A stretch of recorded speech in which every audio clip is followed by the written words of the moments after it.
How good are the Cleveland Browns? How good can this team be? Really damn good. If Deshaun Watson shows up in 2023 as he was playing in 2019 and so forth, right? 2020 and fill in the blanks. The Bill O'Brien era, Deshaun Watson. And Myles Garrett is on this team. They have a Defensive Player of the Year candidate. They've got an MVP type quarterback in Deshaun Watson. They have one of the rarest of rarities in the NFL today. What's that, Rich? A properly paid and valued running back. True.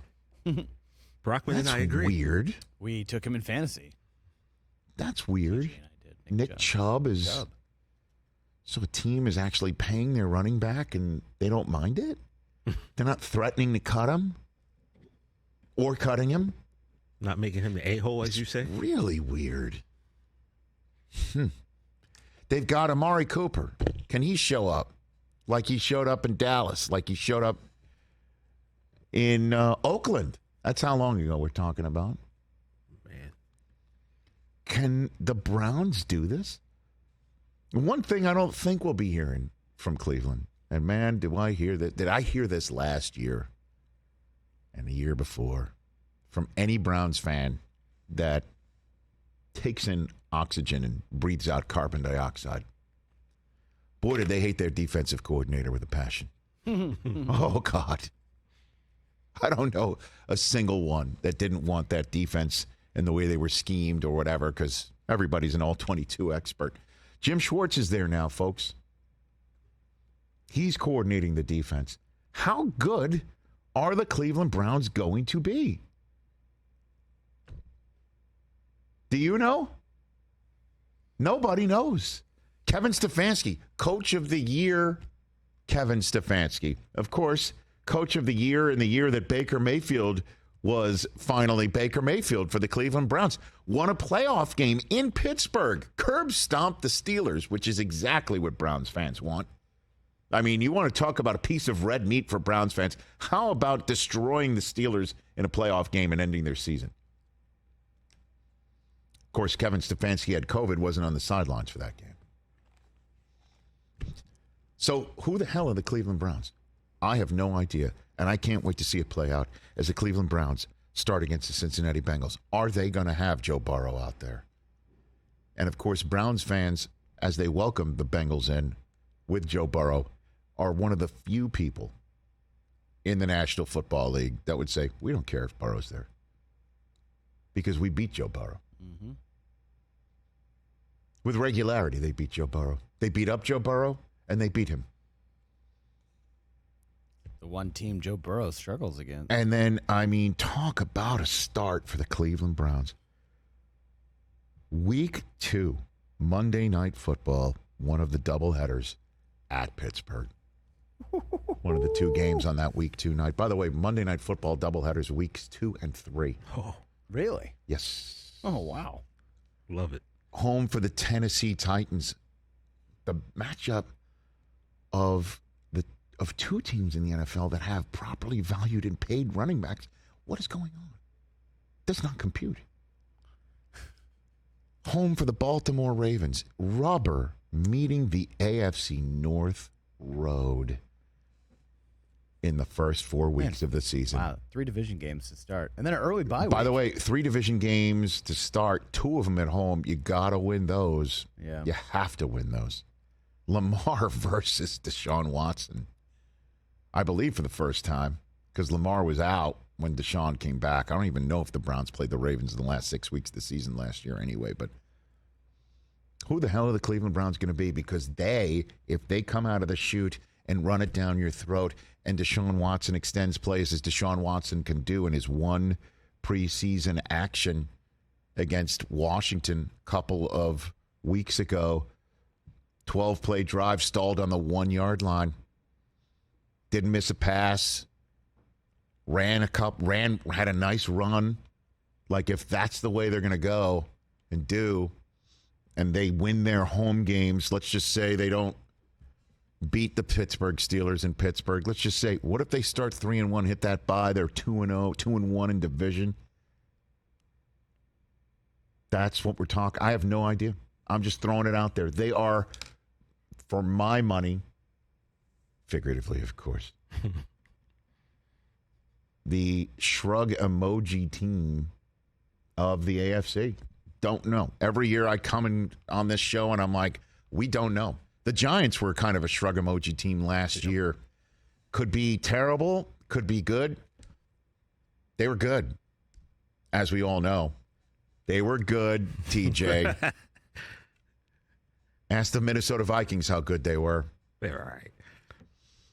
So, yeah, don't know.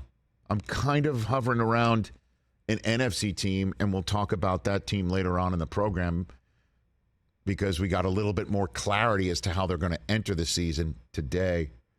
But the shrug emoji team in the AFC could be a total bonanza for them. All the slings and arrows they took for bringing Deshaun Watson to Cleveland and having him sit out and have 2022 be a washout. All it was for him to just knock off the rust. He was 3-3. He didn't look anything like a star quarterback. He looked pedestrian. What about this year? And he says he wants to play in one final preseason quarter or drive against the Chiefs, Browns and Chiefs, in the final preseason game of the year next week.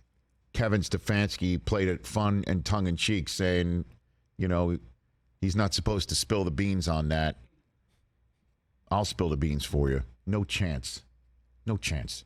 You know who you definitely like to see? Amari Cooper in that game. He's the king on occasion of the soft tissue injury. They're not going into week one. That first month of the season, Chubb's got to be healthy. Watson's got to be healthy. Cooper's got to be healthy. Going in to week one at home against Joe Burrow, and we're wondering about his calf. Let them deal with that. Let the Browns come in healthy and start blowing doors off of people because they can. They can. They can control the action with their run game. They can play pass with Watson, who can be out of the pocket. Okay, if you don't wallpaper Cooper and the rest of those wide receivers, hopefully Elijah Moore of the Jets will be healthy for them. You know, that's the way it's going to work. And then defensively, Jim Schwartz dials it up, and Myles Garrett roll Myles Garrett downhill at you. Donovan Peoples-Jones, David Njoku. I think I've said my piece on it. I don't know. I have no idea. They could also not be very good if Deshaun Watson comes out pedestrian. I don't see that. I think they're going to be good, Rich. Okay. Christopher, you want to chime in here? Because that's what I'm watching some of this 18-18 preseason action last night, and I'm like, oh, okay, good enough. It's good to see this kid from UCLA. Austin Watkins, like that kid was catching I mean, balls. again, you're seeing these guys, and it's great. That's what preseason's for. The thing is, you got to do accounting, right? The AFC is so stacked. So if, say, Cleveland makes the playoffs, who doesn't?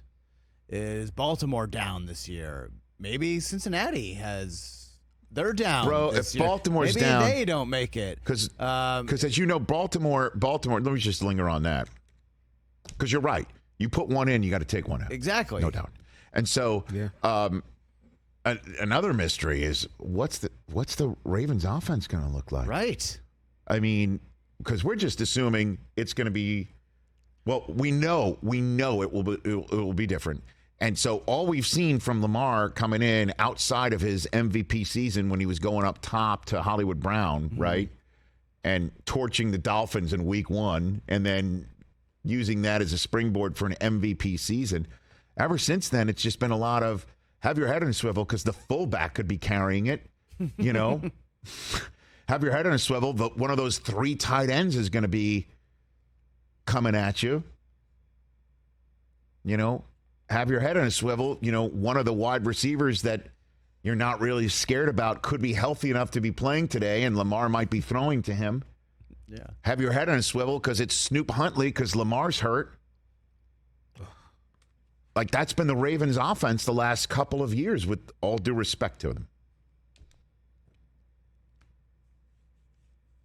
The AFC North could have all 4 teams in or only one. The AFC North are a shrug emoji division, although that's why we're calling them the sneaky good division of the season. And to it could be the sneakiest best division of the season. And to just get a jump on what's more likely coming later this show, who's more likely to return to form? Lamar to his MVP form or Deshaun to his Texans form? Is that... It's not. I literally just made that one up. Good one. But, like, that's kind of the big question for both of those teams. Do you want to throw it in there or you want to hit it right now? Let's do it right now. Or just poll question it. Yeah. Poll question Look at us. Look at us. That's the move right there. Throw up the X. X. You're going to have to give that one up. I mean, it's coming, guys. That's what they call themselves now. Oh, I was throwing up the X for Dez. Yeah. No. I know what you're... Wakanda forever. Wakanda forever. Just I'll not for Twitter. I'll never do it for Twitter, ever. So I understand. DMX. This out here is Dak. This close is Black Panther. Wakanda forever. Right. Never Twitter. DMX, I got to give respect to the Dark Man X. Rest in peace. But Twitter, Never not so for much. Twitter. Yeah. A lot of rules. Catch the Rich Eisen Show every single day on the Roku channel, 12 to 3 Eastern, for free.